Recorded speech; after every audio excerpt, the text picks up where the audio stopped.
On করো।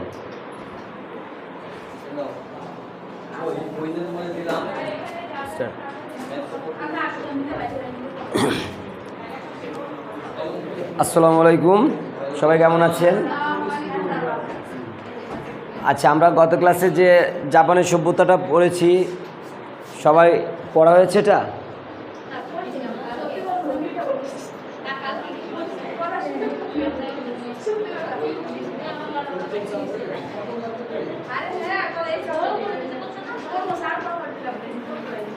আচ্ছা, আজকে আমরা যে সভ্যতা সম্পর্কে জানবো এটা মেসোপটেমিয়া সভ্যতা। আপনার মিশরীয় সভ্যতার পরবর্তী সভ্যতা হচ্ছে মেসোপটেমিয়া সভ্যতা। মেসোপটেমিয়া সভ্যতার শিল্পকলা যে পার্টগুলো আছে, আমরা শিল্পকলার প্রতিটা পার্ট সম্পর্কে একটু দেখব। মেসোপটেমিয়া সভ্যতার ইতিহাসকে একটা পরিবর্তনের জায়গায় নিয়ে এসেছে। দেখেন, বলছে নৃতাত্ত্বিক খনন কাজের দ্বারা এটাই প্রমাণিত হয়েছে যে প্রাগৈতিহাসিক যুগের অন্তর্পক্ষে দুটি নগরী গড়ে উঠেছিল, যার একটি হচ্ছে জেরিকো। একটু লিখে রাখবেন, দুটি সভ্যতা গড়ে উঠেছিল মেসোপটেমিয়া সভ্যতা। একটি হচ্ছে গিয়ে জেরিকো, যেটা হচ্ছে বর্তমান আধুনিক ফিলিস্তিন। আরেকটি সভ্যতা হচ্ছে কাতাল হাইউক, আধুনিক তুরস্কে। কাতাল হাইউক আধুনিক তুরস্কে। জেরিকো আধুনিক ফিলিস্তিনে।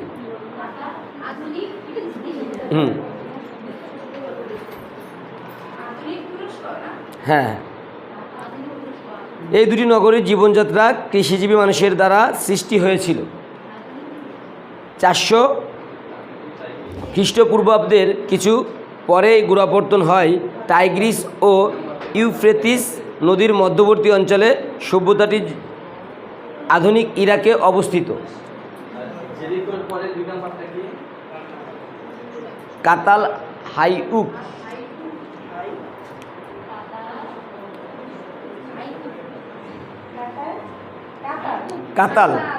কাতাল হাইউক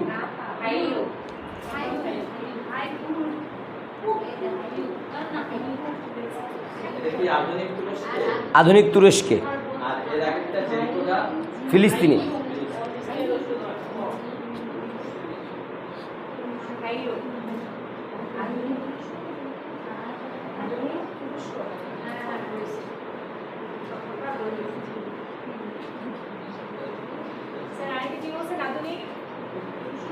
তুরস্কে। মিশরের নীল নদের অববাহিকার মতোই এই দুটি নদীর মধ্যবর্তী অঞ্চলটি ছিল উর্বর কৃষিভূমিযোগ্য।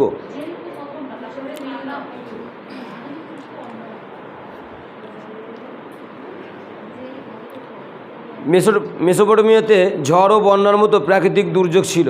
এই অঞ্চলে বহু জাতি আক্রমণ করেছে। বহু জাতীয় ভাষাভাষীর মানুষ দীর্ঘ 3000 বছর ধরে এখানে রাজ্য শাসন করেছে। একটি নগর ও রাষ্ট্রের ছিল একক একটি সভ্যতা হিসেবে প্রতিষ্ঠা লাভ করে, অবশ্য তা অল্প সময়ের জন্য। এজন্য এই অঞ্চলের রাজাদের সামরিক শাসকের ভূমিকায় অবতীর্ণ হতে হয়েছে। ধর্মের ক্ষেত্রেও মেসোপটেমিয়া ছিল বহুমুখী। তার প্রতিটি ধর্মের দেবদেবী ছিল অনেক, প্রায় 1000 বছরেরও বেশি। 3500 থেকে 2400 খ্রিস্টপূর্ব সালটা একটু লিখবেন। 3500 থেকে 2400 খ্রিস্টপূর্ব। 2400, 3500 থেকে 2400, প্রায় 1000 বছর। 1100 বছর বলছে শেষ করতো। মেসোপটেমিয়ার দক্ষিণ অংশ সুমেরীয় জাতির অধিকারে ছিল। তারা উর নামে একটি নগরীর ভিত্তি স্থাপন করে।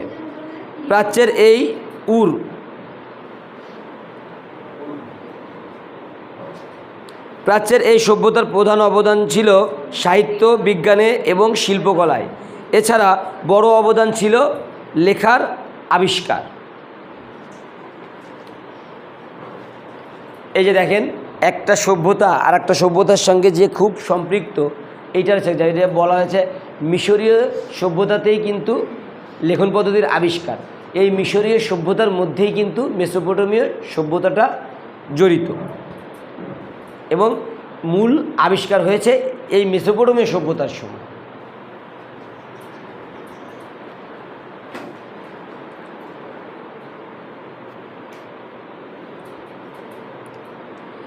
এদের লেখাকে বলা হতো ইউনিফর্ম, ল্যাটিন শব্দ।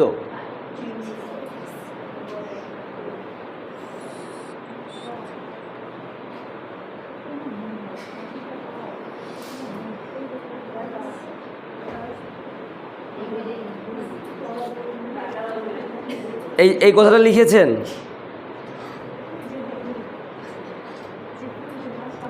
এদের এই লেখন পদ্ধতিকে বলা হতো ইউনিফর্ম।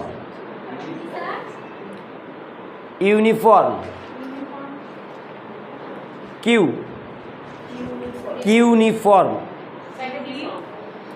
এই যে লেখন পদ্ধতিটা ছিল, এই লেখন পদ্ধতিটাকে বলা হতো কিউনিফর্ম। কয়রশ্চি রশ্মিউ, কিউনিফর্ম। কিউ, হ্যাঁ, কিউনিফর্ম। এটা ল্যাটিন শব্দ, কিউ।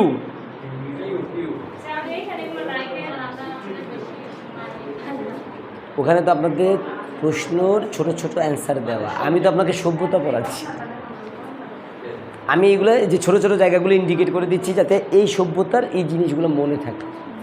আপনার সব তো লিখতে হবে না, জাস্ট ছোট ছোট এই জায়গাগুলোকে শুধু লিখে রাখবেন। এটা নোট ডাউন করে রাখলে কি আপনি ওই সভ্যতাটাকে মনে রাখতে পারবেন।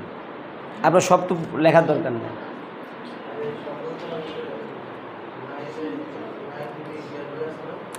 আমি তো আপনাকে সব লিখতে দিচ্ছি না, আমি ছোট ছোট জিনিসগুলোকে শুধু উঠাই দিচ্ছি।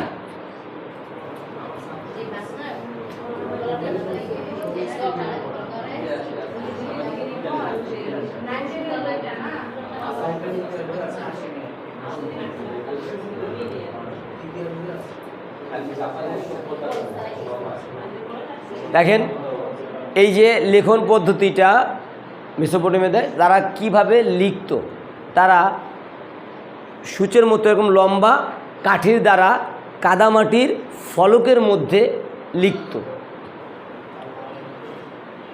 সূচের মতো কাঠির দ্বারা কাদামাটির ফলকের মধ্যে লিখত। বিষয়টা বুঝতে পেরেছেন?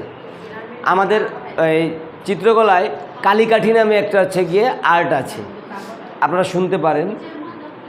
কালী তুলি বা কালীকাঠি, যেটা শিল্পাচার্য জয়নুল আবেদিন করেছে হচ্ছে গিয়ে আপনার যে দুর্ভিক্ষের ছবি আঁকার যে পদ্ধতিতে, এই পদ্ধতিটা হচ্ছে এই লেখন পদ্ধতির জন্য যে তারা এই যে মনে করেন এটা করতে হচ্ছে গিয়ে আপনার বাঁশ বা ইসের কুঞ্চিকে লম্বা করে কেটে সেটা মাথা। এখন বর্তমানে মানে এই যে আমরা টেরাকোটা বানাই হচ্ছে গিয়ে যে পদ্ধতিতে, সরস্বতী পূজা হয় না, হ্যাঁ,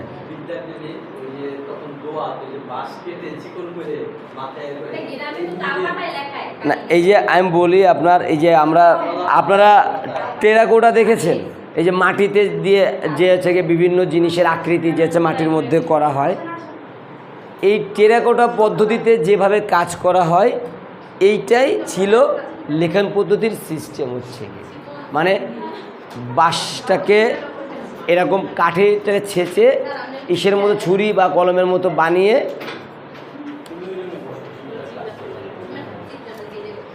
তারপরে ওইটাকে তাহলে কী হতো, এটাকে মানে লেখার সোজা দাগ কাটতে হলে সোজা লাইন দেওয়া যাচ্ছে, ওই মাটিটাকে ওইখান থেকে কমাতে হলে ওইখানে কমাচ্ছে, একটু ছুরির মতো টাইপের হচ্ছে গিয়ে চিকুন করে। আর ওইটার 2-3টা রকম হচ্ছে গিয়ে আইটেম হচ্ছে গিয়ে ছিল। যেমন আপনার এই বাঁশের মাথায় যদি একটা রিং বুনাকে বাঁধা হয় তাহলে হচ্ছে এটাকে টেনে মাটিটাকে ছেঁচে ছেঁচে উঠানো যায়। আবার হচ্ছে গিয়ে এটাকে যদি ছুরির মতো নল করে কাটা হয় তাহলে এটাকে হচ্ছে গিয়ে কেটে ভাগ করে আলাদা করা যায়। মানে এরকম 2-3টা, এটাকে বলা হয় টুলস। টুলস মানে এই যে লেখার যে হচ্ছে গিয়ে জিনিসপত্রগুলো হচ্ছে গিয়ে সরঞ্জামাদি, এটাকে বলা হয় টুলস।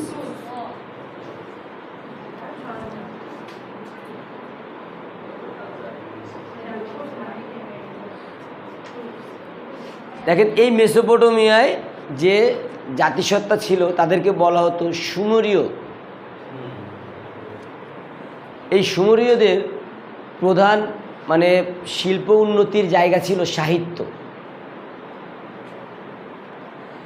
এই যে গল্প সৃষ্টির জায়গা, মূল জায়গা হচ্ছে কি এইটা, এই সাহিত্য। তারা এটাকে মূল জায়গা নিয়েছিল। তাদের মহাকাব্য গিলগামেশ খুবই বিখ্যাত। একটা বই আছে সুমেরীয়দের যেটাকে মহাকাব্য বলা হয়, এটার নাম গিলগামেশ।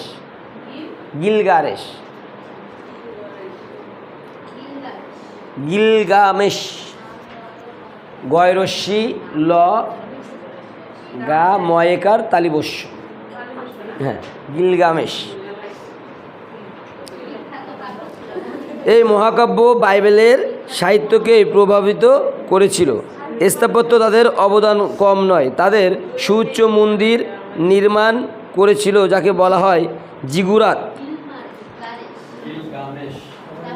তাহলে দেখেন মিশরীয় সভ্যতায় তাহলে আমরা ধর্মীয় অবকাঠামো দেখছি কি মন্দির, অর্থাৎ মেসোপটেমীয় সভ্যতায় তখন জাতিসত্তা ছিল কি পূজারী, কিন্তু এখন সেগুলো সব কিন্তু মুসলিম কান্ট্রি। মজার বিষয় দেখছেন, এই যে মেসোপটেমীয় সভ্যতা যেখান থেকে সৃষ্টি হয়েছে সেই জাতিসত্তা ছিল কি সনাতন ধর্মীয় অবলম্বী, এবং এখন ওই পুরোটা অবস্থানই যে 2টা দেশ আছে, 2টাই মুসলিম কান্ট্রি। তারা যে মন্দির ব্যবস্থাপনা ছিল এই মন্দিরকে বলা হতো জিগুরাত। বর্গজয়রস্যি গয়রস্যু রয়াকাত্ত, জিগুরাত।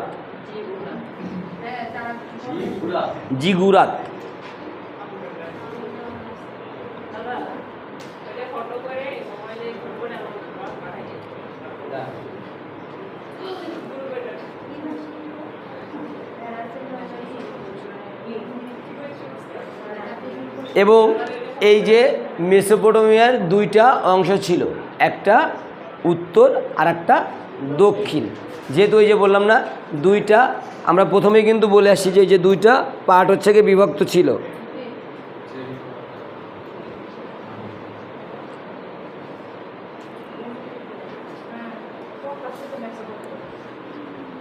এই যে আমরা যে এইগুলো বলেছি উদাহরণগুলো, এগুলো কিন্তু দক্ষিণ মেসোপটেমিয়া। দেখেন উত্তর মেসোপটেমিয়ায় মানে সুমেরীয়রা ছিল দক্ষিণ মেসোপটেমিয়া ও সভ্যতার অঞ্চলে, আর উত্তর মেসোপটেমিয়া ছিল আপনার আসিয়ান। তাহলে এইটা একটু ইন্ডিকেট করে নেবেন যে দক্ষিণ মেসোপটেমিয়ার যে জাতিটা ছিল তাদেরকে বলা হতো কি সুমেরীয়, আর উত্তর মেসোপটেমিয়ায় যে জাতি ছিল তাদেরকে বলা হতো আসিয়ান। এই যে ছোট ছোট পয়েন্টগুলো বলার হচ্ছে কি আপনারা এটা তাহলে মনে রাখতে পারবেন যে কোনটা কোন সভ্যতার হচ্ছে গিয়ে অন্তর্ভুক্ত।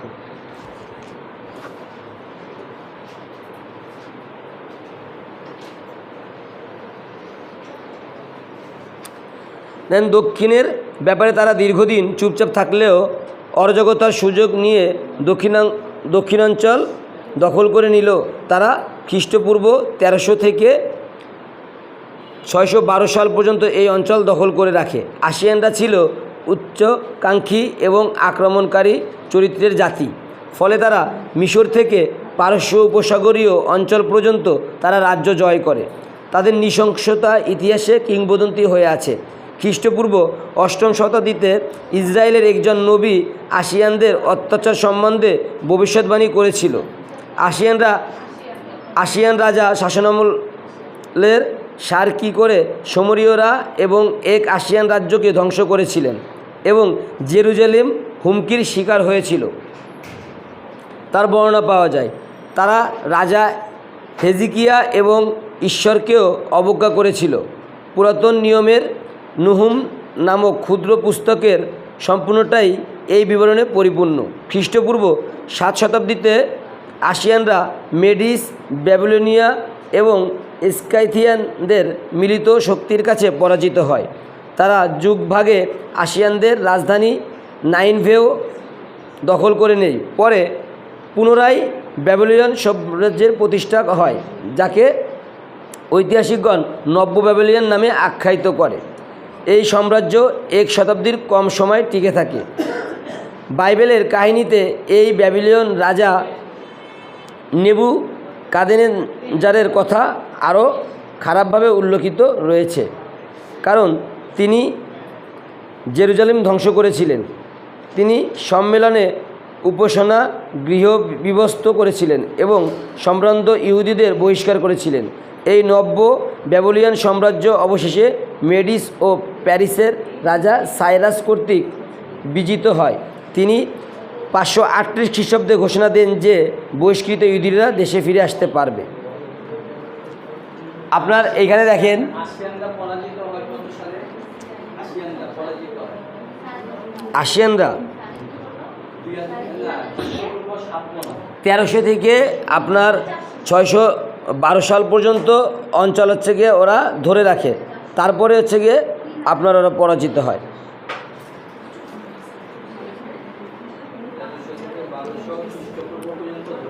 হ্যাঁ, তারপরে হচ্ছে গিয়ে পরাজিত হয় সম্মিলিত শক্তির কাছে হচ্ছে গিয়ে। ব্যাবিলন হচ্ছে গিয়ে আপনার মেডিস হচ্ছে গিয়ে স্কাইন তার মিলিত শক্তির কাছে হচ্ছে গিয়ে পরাজিত হয়, মানে একটাই সেনা। এখন দেখেন মেসোপটেমিয়ার শিল্পকলার হচ্ছে গিয়ে নগর রাষ্ট্র আর জিগিরত।